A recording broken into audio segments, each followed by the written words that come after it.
It was a horrific week in Afghanistan. 20 people were killed, including 11 children, in a U.S. and NATO airstrike on Saturday.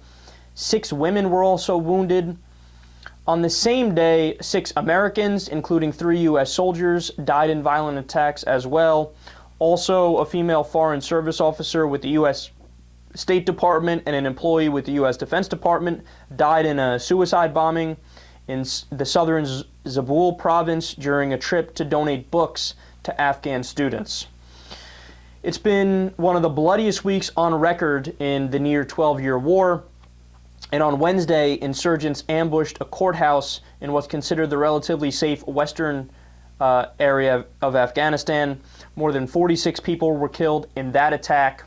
So basically, to summarize here, what's been happening in recent weeks is that there's been a tremendous amount of violence, more than usual, and there's really no indication that it's going to stop anytime soon. So this is the fundamental paradox of the war in Afghanistan, that when we have periods of relatively few fights and relatively low violence, the president and the generals end up saying, well, we have to stay there because we have to keep the peace.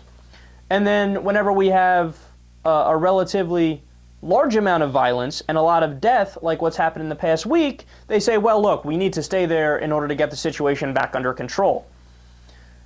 So if we have to stay there when it's bad, and if we have to stay there when it's good, don't you realize that that means we just have to stay there indefinitely?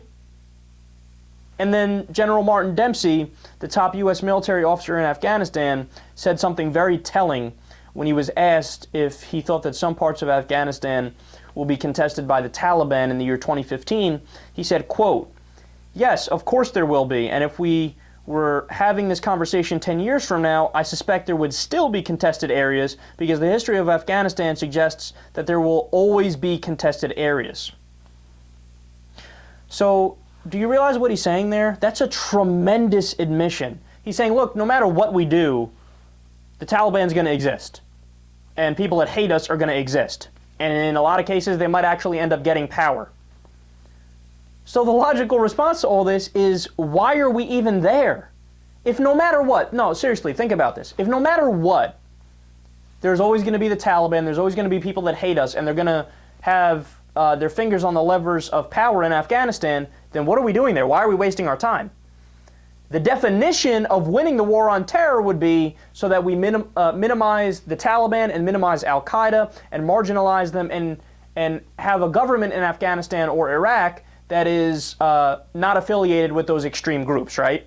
But according to our own general's admission, they say, yeah, well, probably going to be Taliban and people that hate us no matter what are going to be in power. So then why do we blow $6 trillion of our hard-earned taxpayer dollars fighting over there? And then that's not even the most frustrating part of all this, because oftentimes our efforts are literally counterproductive. So what do I mean by that?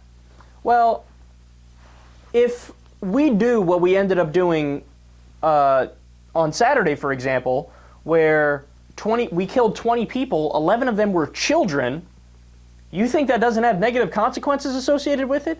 You don't think that makes regular Afghani civilians more likely to side with the Taliban, even if they're not extremists? Because the Taliban, it creates an opportunity where the Taliban then insteps and goes, well, look at these big bad Americans. They just killed 11 of your kids. You're telling me you want to side with them? No, side with us. We'll protect you. We're on your side, right? So when we have strikes and we have certain instances where we kill the wrong people, we're only creating a worse problem. And if you think this is just conjecture and this is just anecdotal, there's been studies done that we've talked about on the show before that say since we've waged a war on terror, the number of terrorists has actually increased.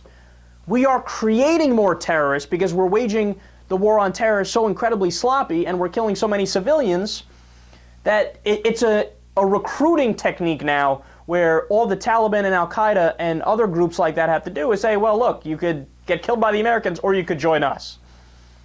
No, man, it drives me absolutely nuts. And then, of course, the fact that I keep coming back to, because it's just mind-blowing and nobody knows it, is that as of today, we have between 66,000 and 68,000 troops in Afghanistan, right?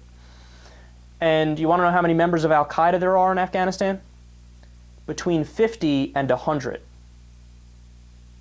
So we need 68,000 dudes to fight between 50 and 100 guys who, by the way, are using weapons that were given to them back from the Mujahideen back in the 1980s. We need 68,000 guys to fight them.